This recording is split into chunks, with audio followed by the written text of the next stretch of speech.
2025 সালের প্রথম 7 মাসে দেশে শিশু ধর্ষণের ঘটনা 2024 সালের একই সময়ের তুলনায় প্রায় 75% বেড়েছে বলে রিপোর্ট প্রকাশ করেছে আইন ও সালিশ কেন্দ্র। 2026 সালে এসে আমরা কি দেখলাম? অতীত থেকে কি শিক্ষা নিলাম? কিছুই না। গত মাসগুলোর কয়েকটি ঘটনা মনে করার চেষ্টা করি। চট্টগ্রামের সীতাকুণ্ড বোটানিক্যাল গার্ডেন ও ইকো পার্কের গভীর অরণ্যে 7 বছর বয়সী ইরাকে গলা কাটা অবস্থায় লোকালয়ে এসে বাঁচার জন্য সাহায্য চাইতে আমরা দেখেছি। ঘাতক ছিল তারই প্রতিবেশী। দেখেছি নেত্রকোনায় 30 কেজি ওজনের 11 বছরের শিশুর পেটে 8 মাসের বাচ্চা ধর্ষণ করেছেন তারই মাদ্রাসার হুজুর। পল্লবীতে 8 বছরের শিশু রাশমিকাকে ধর্ষণ শেষে গলা কেটে হত্যা করেছে তারই প্রতিবেশী। সিলেটের জৈন্তাপুরে 11 বছর বয়সী মেয়েকে ধর্ষণ করেছেন তারই পিতা।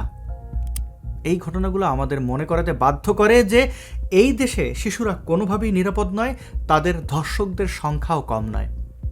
কিন্তু বিবাহের নামে যে ধর্ষণ হয় সেটি কি খেয়াল করেছেন? করেননি। কিন্তু এটি আরও মারাত্মক।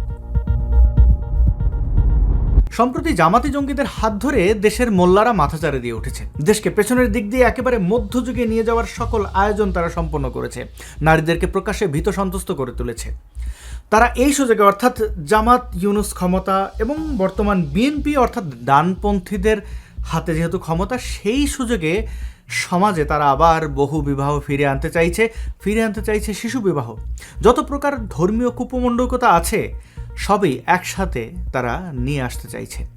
কয়েক মাস আগে লুবাবা নামক একজন শিশু শিল্পী বিয়ে করছেন এমন খবর বিভিন্ন গণমাধ্যমে এসেছিল এবং গণমাধ্যমগুলো এই ঘটনাকে স্বাগত জানাতে শুরু করে। বিশ্বাস করুন, কিছু পত্রিকাও এই ঘটনাকে উৎসাহিত করতে শুরু করেছে এভাবে। দেখুন, দৈনিক যুগান্তর কি শিরোনাম করেছে। যুগান্তর লিখেছে, 15 বছরে বিয়ে, প্রশংসায় ভাসছে সেই লুবাবা। কল্পনা করা যায় দেশের আইনে সম্পূর্ণ অবৈধ একটা কাজকে এমন নির্লজ্জভাবে সেলিব্রেট করছে ধর্মান্ধ ধর্ষকদের পালে হাওয়া দেওয়ার জন্য, পাছে কিছু কাটতি পাওয়া যায়, পত্রিকাটি জনপ্রিয় হয়। সম্প্রতি শিশু ধর্ষণের ঘটনাগুলোর কয়েকটি কথা একটু আগে যেমন উল্লেখ করছিলাম, এখন চলুন আমরা কিছু অভিযোগ দেখি। আপনারা অনেকে অভিযোগ করেন পশ্চিমারা ভোগবাদী। কথাটি কিছুটা হলেও সত্য, কিন্তু শিশুদের বেলায় তারা এমন কেন? শিশু বিবাহে তাদের সমস্যাটা কি? শিশু বিবাহ বন্ধ করলে তাদের কি লাভ হয়?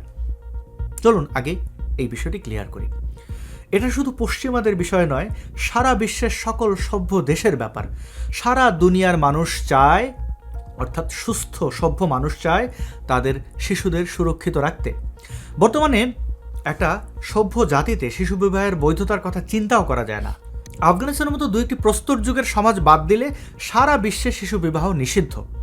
চীনে মেয়েদের সর্বনিম্ন বিয়ের বয়স 20 বছর, পুরুষের 22 বছর। জাপানে ছেলে মেয়ে উভয়ের জন্য 18 বছর নির্ধারণ করা রয়েছে, অর্থাৎ 18 বছরের নিচে আপনি বিয়ে করতে পারবেন না। কিন্তু শিশু বিবাহ কেন নিষিদ্ধ, এই প্রশ্নটি কি করেছেন? অর্থাৎ 18 বছরের নিচে। আর উন্নত বা ফার্স্ট ওয়ার্ল্ড যেগুলোকে বলা হয়, সেই দেশগুলো শিশুদের নিয়ে এত সেন্সিটিভ কেন? শিশুদের কেউ কেউ বিপদে গেলেও তারা বিয়ের বৈধতা দেয় না কেন? 18 বছর হতেই হবে? 18 বছরের শিশুরা একটু জীবনকে এনজয় করলে, বা 18 বছরের নিচের শিশুরা একটু জীবনকে এনজয় করলে সমস্যা কোথায়? শিশুদের সাথে এদের অর্থাৎ পশ্চিমাদের কোনো প্রকার শত্রুতা রয়েছে কি? হ্যাঁ, সকল প্রশ্নের উত্তর দিচ্ছি, আপনারা মন দিয়ে শুনুন। বিয়ে কোনো সাধারণ সম্পর্ক নয়। এর মাধ্যমে দুটি মানুষ একজন অপরজনের দায়িত্ব নেয়। স্বামী স্ত্রীর দায়িত্ব নেয় না, স্ত্রী স্বামীর দায়িত্ব নেয় না, একে অপরের দায়িত্ব নেয়। দুজনের একজন যদি অপ্রাপ্তবয়স্ক হয়, তবে অন্যজন বুঝে হোক বা না বুঝে হোক ওই শিশুটিকে অ্যাবিউজ করবে এবং নানান প্রকার ক্ষতির সম্মুখীন ওই শিশুটি হবে। এমনকি ওই শিশুটিকে এক ধরনের দাসেও পরিণত করে ফেলতে পারে।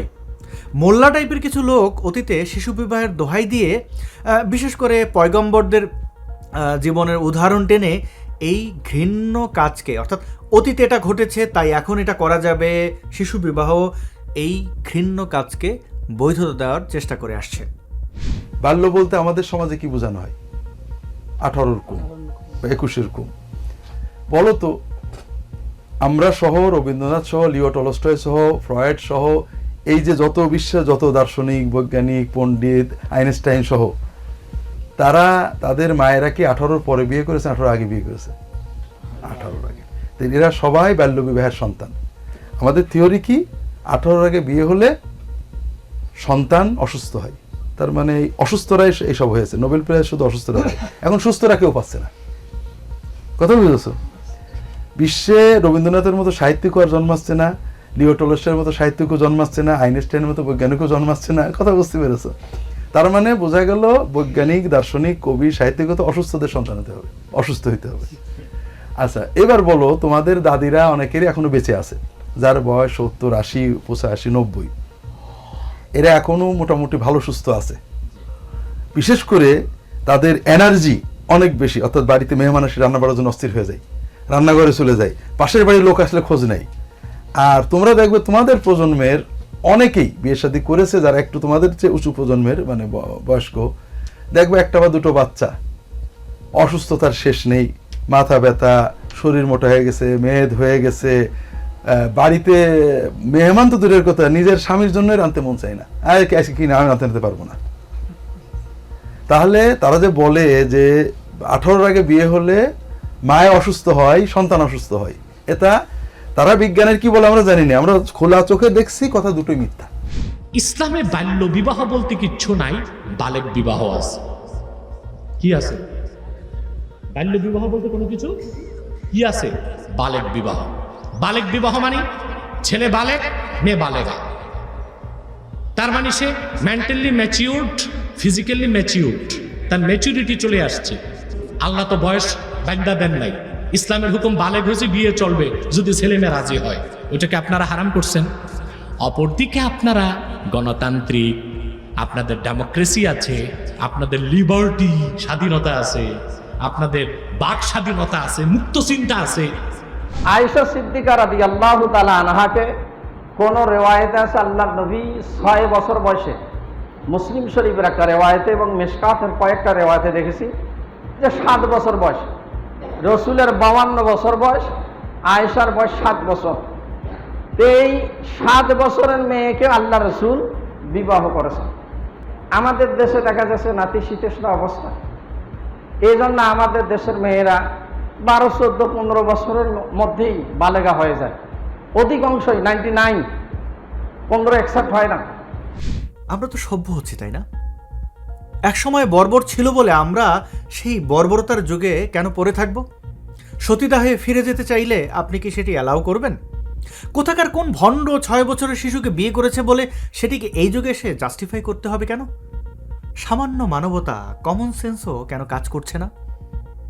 এখন আসুন দেখি শিশু বিবাহে আসলে বৈজ্ঞানিক দৃষ্টিকোণ থেকে সমস্যা কোথায়। শিশু বিবাহ শুধু সামাজিক সমস্যা নয়, এটি সরাসরি একটি গুরুতর স্বাস্থ্য ঝুঁকি। একটি মেয়ের শরীর পুরোপুরি পরিণত হওয়ার আগে বিয়ে এবং তার সাথে বিয়ের পরে যৌন জীবন এবং গর্ভধারণ হয়ে থাকলে তার শরীরের ওপর অস্বাভাবিক চাপ ফেলবে। এই সময়ে, অর্থাৎ ওই শিশু বিবাহের পরবর্তী সময়ে, ওই শিশুটির শরীর, বিশেষ করে প্রজনন অঙ্গ সম্পূর্ণভাবে প্রস্তুত থাকে না, ফলে খুব দ্রুত নানান জটিলতা শুরু হতে পারে। অনেক ক্ষেত্রে এই সকল, অর্থাৎ শিশু বিবাহের শিকার যে মেয়েরা, তারা পর্যাপ্ত চিকিৎসা বা স্বাস্থ্যসেবা পায় না, যা পরিস্থিতিকে আরও বিপজ্জনক করে তোলে।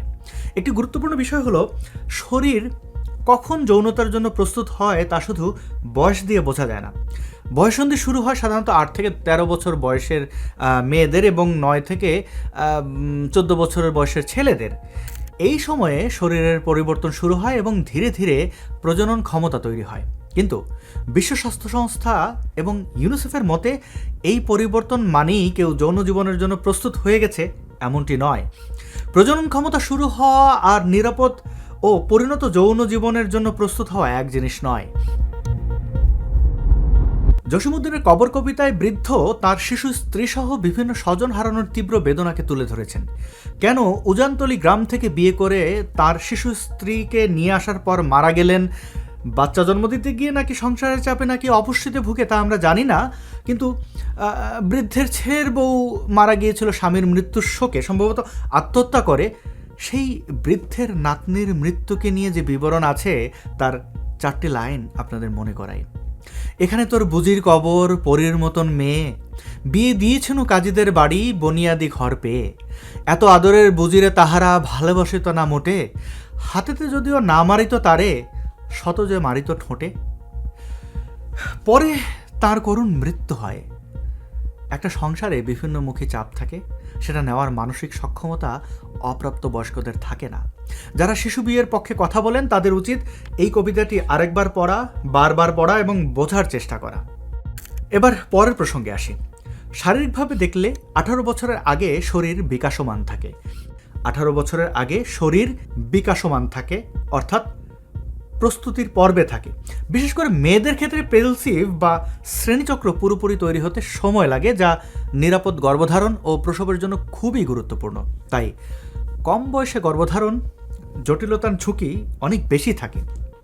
বিশ্ব স্বাস্থ্য সংস্থার তথ্য অনুযায়ী 15 থেকে 19 বছর, আবার বলছি 15 থেকে 19 বছর বয়সী মেয়েদের মৃত্যুর অন্যতম প্রধান কারণ হলো গর্ভাবস্থা এবং প্রসবজনিত জটিলতা। এই বয়সে এক্লাম্পসিয়া, উচ্চ রক্তচাপ, রক্তক্ষরণ এবং সংক্রমণের ঝুঁকি তুলনামূলক বেশি হয়ে থাকে এবং প্রসব অনেক সময় দীর্ঘ ও জটিল হয়ে ওঠে। এখানে বয়স একটু লক্ষ্য করুন, 15 থেকে 19 বছর। 15 থেকে 19 বছর আপনারা এর আগে বাচ্চা নেবেন না। আপনাদেরকে দেখাই ওয়ার্ল্ড হেলথ অর্গানাইজেশন কি বলছে। Adolescent mothers, aged 10 to 19 years, face higher risks of eclampsia, puerperal, endometritis, and systemic infections than women aged 20 to 24 years, and babies of adolescent mothers face higher risks of low birth weight, preterm birth, and severe neonatal condition.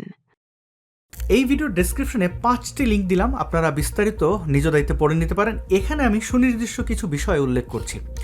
অপরিণত শরীরের কারণে obstetric fistula নামের একটি গুরুতর সমস্যা দেখা দিতে পারে। দীর্ঘ সময় বাধাপ্রাপ্ত প্রসব হলে শরীরের ভেতরের টিস্যু ক্ষতিগ্রস্ত হয়ে মূত্রথলি এবং যোনিপথের মধ্যে অস্বাভাবিক সংযোগ তৈরি হয়। এর ফলে অনিয়ন্ত্রিতভাবে মূত্র বা মল বের হতে থাকে। এটি শুধু শারীরিক কষ্টই নয়, এই সমস্যার কারণে অনেকেরই আর সংসার চালিয়ে যাওয়া সম্ভব হয় না। ভাবুন তো, একটা বুইড়া বেটা শিশুকে বিয়ে করে আনলো, তারপরে যৌন সঙ্গম করলো, ওই শিশুটি অন্তঃসত্ত্বা হলো, এরপর এই সমস্যা দেখা গেল, অর্থাৎ তার প্রস্রাব বা পায়খানার নিয়ন্ত্রণ তার নিজের কাছে থাকলো না, বিছানা নষ্ট হয়ে যাচ্ছে, ঘর দুর্গন্ধ হচ্ছে। এই অজুহাতে ওই বেটা আরও কয়েকটা বিয়ে করার চেষ্টা করবে, প্রথম, দ্বিতীয়, তৃতীয়, চতুর্থ। আমাদের দেশে তো এগুলো অনেকটাই স্বাভাবিক, তাই না? তো এই শিশু বিবাহের ফলে কি হলো? শিশুটি তার শারীরিক অঙ্গ, বিশেষ নিয়ন্ত্রণ, এমনকি সংসার সব কিছু হারালো। তার হাতে আর কি উপায় থাকবে বেঁচে থাকার জন্য? এই জন্যই বলছিলাম, এই ঘটনায় সংসার চালিয়ে যাওয়া সম্ভব হয় না। শিশু বিবাহ যৌনতাবাহিত রোগের ঝুঁকিও বাড়ায়। অনেক সময় কিশোরীদের স্বামী তাদের বয়সে অনেক বড় হয় এবং বয়সে বড় হওয়ার কারণে আগে বিয়ে করে থাকতে পারে, অন্যের সাথে যৌন সঙ্গম করে থাকতে পারে। এর ফলে HIV বা অন্যান্য যৌনবাহিত সংক্রমণের ঝুঁকিও বেড়ে যায়। কয়েকটি গবেষণায় দেখা গেছে, কিছু দেশে বিবাহিত কিশোরীদের মধ্যে HIV সংক্রমণের হার অবিবাহিত সমবয়সীদের তুলনায় অনেক বেশি। এর বড় একটি কারণ হলো তারা নিজের সুরক্ষা নিয়ে সিদ্ধান্ত নিতে পারে না এবং অনেক ক্ষেত্রে অরক্ষিত যৌন মিলনের বাধ্য হয়, অর্থাৎ সেফটি যে মেজারগুলো রয়েছে, কন্ডোম ইউজ করা বা অন্যান্য হাইজিন মেনটেন করা, এগুলো তারা তো জানেই না কি করে সম্মতি বা বিরোধ দেখাবে, তাই না? কম বয়সে যৌনজীবন শুরু হওয়ার কারণে সার্ভিক্যাল ক্যান্সারের ঝুঁকিও বাড়ে। হিউম্যান প্যাভিলোমা ভাইরাস সংক্রমণ হলে পরবর্তীতে ক্যান্সার হতে পারে। অল্প বয়সে যৌন সম্পর্ক শুরু হলে এই ভাইরাসে আক্রান্ত হওয়ার সম্ভাবনা বেশি থাকে, যা দীর্ঘমেয়াদে গুরুতর স্বাস্থ্য সমস্যায় রূপ নিতে পারে এবং গর্ভাবস্থায় সংক্রমণজনিত রোগের ঝুঁকিও বাড়ে।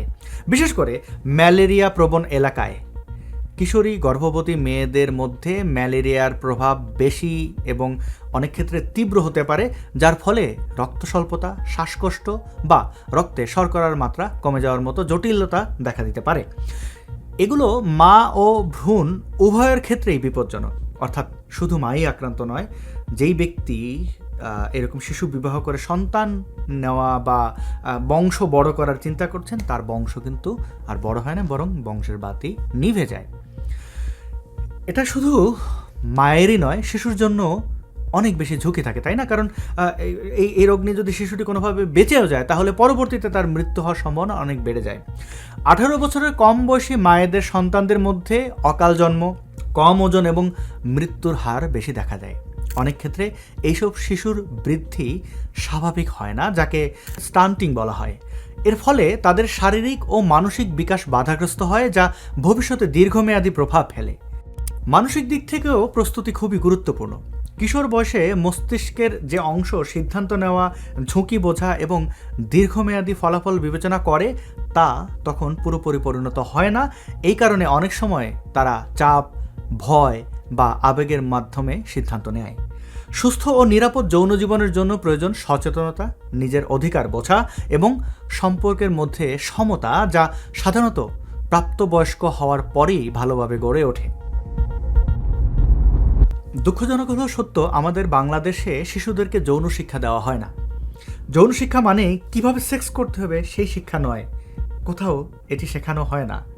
বরং শিশু বয়সে যৌনতা থেকে বিরত কিভাবে থাকতে হবে, কিভাবে নিরাপদ থাকতে হবে সেগুলো শেখানো হয়, অথচ ধর্মান্ধরা বোঝে উল্টোটা। এর কারণ সম্ভবত তাদের মাথায় বা মস্তিষ্কে সারাক্ষণ শুধু সেক্স আর সেক্স ঘোরে। কতটা সংকীর্ণ তাদের চিন্তাধারা তা এই নির্বুদ্ধিতা থেকেই বোঝা যায়। এখন শুনুন এক মোল্লার ওয়াজ, দেখুন শিশু বিয়েকে সমর্থন করে সে কি বলছে। বলে যে 18 বছর আগে বিয়ে করতে পারবেন না, ঠিক 18 বছর হলে বিয়ে করতে পারবেন। আমি জানি না, তাহলে 18 বছর ধরেন 10 দিন আগে আপনার বয়স 18 হয় নাই, 10 দিন পরে এমন কি ঘটনা ঘটে গেল যে আপনি এখন বিয়ের উপযুক্ত? কি করছে এরকম? তার মানে পুরা ফিলোসফিটা একটা ভুয়া ফিলোসফি। মানে বয়স কেন 18তে নির্ধারণ করে দেওয়া হয়েছে তা সে জানেই না। এদেরকে কি করা যায় বলুন তো? এই মোল্লাটি যুক্তি দিচ্ছে যে 18 বছরের কয়েকদিন আগেও তো শিশু বড় হয়ে যায়, তাহলে একেবারে 18তেই কেন বিয়ে করতে হবে? এর আগে অর্থাৎ 1 বছর আগে, 6 মাস আগে, একদিন আগে বিয়ে করলে সমস্যা কোথায়? আপনারা 1 বছর আগেই বিয়ে দিয়ে দিতে পারেন। আপনাদেরকে আগেও WHO অর্থাৎ ওয়ার্ল্ড হেলথ অর্গানাইজেশনের গবেষণা নিয়ে বলেছি, সেখানে পরিষ্কার যে অন্তত 19 বছর বয়সের আগে সন্তান নিতে গেলে ঝুঁকি রয়েছে। সেই হিসেবে 18 বছরে বিয়ে অ্যালাউ করা যায়, কারণ 18 বছরে বিয়ে হলে তার সন্তান প্রসব করতে করতে 19 হয়ে যাবে। যে কোনো কিছু কিন্তু আইন দিয়ে সীমাবদ্ধ করে দিতে হয় এবং একটা সুনির্দিষ্ট বয়সকে যৌক্তিকভাবে উপস্থাপন করা হয়, যৌক্তিকভাবে সময় বেঁধে দেওয়া হয়। যেমন 18 বছর বয়সের একদিন কম হলেও কিন্তু আমরা ভোট দিতে পারি না। একটা নির্দিষ্ট বয়সের বেশি হলে আপনি সরকারি চাকরি আর করতে পারেন না। একটা নির্দিষ্ট বয়সের বেশি হলে আপনি আর BCS দিতে পারবেন না। শিশু বিবাহ একটি মেয়ের মানসিক স্বাস্থ্যের উপরে গভীর এবং দীর্ঘস্থায়ী প্রভাব ফেলে, যদিও তা অনেক সময় আমাদের চোখে পড়ে না। সেক্ষেত্রে তাদের বয়স সুনির্দিষ্ট হওয়াটা অত্যন্ত জরুরি। যে বয়সে তারা স্কুলে যাওয়ার কথা, বন্ধুদের সাথে সময় কাটানো এবং নিজের পরিচয় গড়ে তোলার কথা, সেই সময় তাকে হঠাৎ করে সম্পূর্ণ নতুন অচেনা পরিবেশে পাঠানো হয়, ফলে সে নিজেকে একা মনে করে, বিচ্ছিন্ন মনে করে। গবেষণায় দেখা গেছে শিশুদের মধ্যে বিষণ্ণতা ও দীর্ঘস্থায়ী উদ্বেগের হার বেশি থাকে, কারণ তারা নতুন পরিবেশে মানিয়ে নেওয়ার চাপ, অচেনা সম্পর্কের ভয় এবং নিজের জীবনের উপরে নিয়ন্ত্রণ হারানোর অনুভূতির মধ্যে দিয়ে নিজের জীবন পার করে। অনেকেই নতুন পরিবারে গিয়ে প্রত্যাখ্যাত হয় বা অবহেলিত বোধ করে, ফলে একাকিত্ব আরও বাড়ে এবং তার স্বাভাবিক সামাজিক বিকাশের সুযোগ থেকে তাকে বঞ্চিত করা হয়। জোরপূর্বক বা অনিচ্ছাকৃত যৌন সম্পর্ক এবং ঘরোয়া সহিংসতার কারণে মানসিক ট্রমা তৈরি হতে পারে এবং যা কখনো কখনো PTSD পর্যন্ত গড়ায়। একই সঙ্গে এই বয়সটি আত্মপরিচয় গড়ে ওঠার জন্য খুবই গুরুত্বপূর্ণ, কিন্তু এই বয়সে বিয়ের কারণে সেই স্বাভাবিক বিকাশ বাধাগ্রস্ত হয়, ফলে আত্মবিশ্বাস ও স্বনির্ভরতা ঠিকভাবে গড়ে ওঠে না। আর মা যদি স্বনির্ভর না হয়, আত্মবিশ্বাসী না হয়, তাহলে সন্তানদের অবস্থা কি হয়? আমাদের বাংলাদেশে এই যে আজব সকল মানুষ দেখতে পান, তাদেরকে দেখলেই মনে হয় পারিবারিক কোনো শিক্ষা নেই। শূন্যতা কোথায় বুঝতে পারছেন? ত্রুটি আসলে কোথায় তৈরি হয়েছে বুঝতে পারছেন? এটা কিন্তু চেইন রিয়াকশন। আন্তর্জাতিক সংস্থাগুলো বলছে শিশুবধূরা ঘরোয়া সহিংসতার কারণে বেশি ঝুঁকিতে থাকে এবং যা তাদের মানসিক স্বাস্থ্যের উপরে আরও নেতিবাচক প্রভাব ফেলে, এবং এই সমস্যাগুলো অনেক সময় সারা জীবনের জন্য থেকে যায়, অর্থাৎ স্থায়ী হয়ে যায়। কারণ ছোটবেলার মানসিক ট্রমা কিন্তু সারা জীবন বয়ে বেড়াতে হয় অনেক ক্ষেত্রে। একটা কুযুক্তি শোনা যায়, আমাদের দাদা দাদি নানা নানিরা অল্প বয়সে বিয়ে করে সুখী হয়েছিল, অনেক সন্তান জন্ম দিয়েছিল, এবং এটা আমাদের করতে হবে। আপনাদেরকে একটি গ্রাফ দেখাই, তাকান। 1990 সালে বাংলাদেশে 1 লাখ শিশু জন্ম দিতে গিয়ে 569 জন মারা যেত। 1 লাখ শিশু জন্ম হলে সেখান থেকে 569 জন মারা যেত, এবং সেটি 2015 সালে নেমে দাঁড়িয়েছে মাত্র 176 জনে। 2015 সালে সেটি দাঁড়িয়েছে 176 জনে। এটা সম্ভব হয়েছে জনসচেতনতা, সুচিকিৎসা এবং বাল্যবিবাহ বন্ধ করার মাধ্যমে। আবার এই গ্রাফটি দেখুন, 1955 সালে 1 বছর বয়সের নিচে থাকা শিশু মারা যেত 211 জন। 211 জন 1000-এর মধ্যে মারা যেত 1955 সালে। সেটি কমতে কমতে 2020 সালে এসে হয়েছে মাত্র 27 জন। কোথায় 211 জন আর কোথায় 27 জন? এই অবদান বিজ্ঞানের। এখানে অলৌকিক বলে কোনো কিছুই কাজ করেনি। খুব বেশি তথ্য না দিয়ে আরেক মুমিন মুসলমানদের দেশ ইয়েমেনের দুটো খবর দেখাই। একটা 8 বছরের শিশুকে 40 বছর বয়সের পুরুষের কাছে বিয়ে দেওয়ার পরে ব্লিডিং হয়ে বাসর রাতেই শিশুটির মর্মান্তিক মৃত্যু হয়। খেয়াল করে দেখুন। ইয়েমেনের আরেকটি ঘটনা, 12 বছরের শিশুকে জোরপূর্বক বিয়ে দেওয়া হলে সেই বাচ্চা আরেকটি বাচ্চা জন্ম দিতে গিয়ে, অর্থাৎ সে নিজেই বাচ্চা, আরেকটি বাচ্চা অর্থাৎ তার পেটে সন্তান জন্ম দিতে গিয়ে মারা যায়, এবং পেটে থাকা বাচ্চাটিও মারা যায়। এরকম খবরে নেট জগৎ সয়লাভ, অথচ মোল্লাদের জ্ঞান ফেরে না, কারণ তারা জ্ঞান ফেরাতে আসেনি, তারা শিশু বিবাহ করতে চায়। সব কিছু মিলিয়ে দেখা যায় শুধু শারীরিক পরিবর্তন শুরু হওয়া মানেই যৌনতার জন্য প্রস্তুত হওয়া নয়। শারীরিক নিরাপত্তা, মানসিক পরিপক্কতা এবং নিজের সিদ্ধান্ত নেওয়ার ক্ষমতা একসাথে তৈরি হতে অনেক সময় লাগে। তাই আন্তর্জাতিক সংস্থাগুলো সাধারণভাবে 18 বছরের নিচে বিয়ে ও যৌনতাকে ঝুঁকিপূর্ণ হিসেবে বিবেচনা করে এবং এটি এড়িয়ে যাওয়ার পরামর্শ দেয়। এ পর্যন্ত যা বলেছি তা কি আপনাদের কাছে পরিষ্কার হয়েছে? যদি পরিষ্কার হয় তবে আপনারা নিজেদের দিকে একটু খেয়াল রাখবেন, নিজেদের দিকে তাকাবেন, আশেপাশের দিকে তাকাবেন। বিয়ে অথবা লিভ টুগেদার যাই বলুন না কেন, সেটা শিশুদের মধ্যে কোনোভাবেই হতে দেবেন না। শিশু বিবাহকে সমর্থন করা খুবই বিপজ্জনক ও নিম্ন স্তরের মূর্খতা। যেই মূর্খতাটি কি আপনাকে মানায় কিনা নিজেকে প্রশ্ন করে দেখবেন। এক কথায় বলতে গেলে শিশু বিবাহ মানেই হচ্ছে একটি বাচ্চাকে ধর্ষণের জন্য সামাজিক স্বীকৃতি গ্রহণ বা প্রদান। আপনার সন্তানকে ধর্ষকের হাতে তুলে দেবেন না। আপনার সন্তানকে কখনোই ধর্ষকের হাতে তুলে দেবেন না, সেটা হোক বিয়ের নামে, প্রেমের নামে, যে কোনো পন্থায়। আপনি আপনার শিশুর অধিকার, আপনার শিশুর ভবিষ্যৎ নিশ্চিত করবেন। ভিডিওটি এখানেই শেষ করছি প্রিয় বন্ধুগণ। আপনাদের কাছে আমার এই নির্মাণটি সমাজের জন্য যদি ইতিবাচক মনে হয় তাহলে কন্যা শিশুর বাবা মায়ের কাছে শেয়ার করে তাদেরকে সচেতন করতে সাহায্য করবেন। যারা কন্যা শিশুর সন্তান হবেন এমন সম্ভাবনা রয়েছে তাদেরকে অগ্রিম জানাবেন। অনেক ধন্যবাদ সাথে থাকার জন্য। আবার দেখা হবে নতুন কোনো প্রসঙ্গে। আজকের মতো এখানেই বিদায়।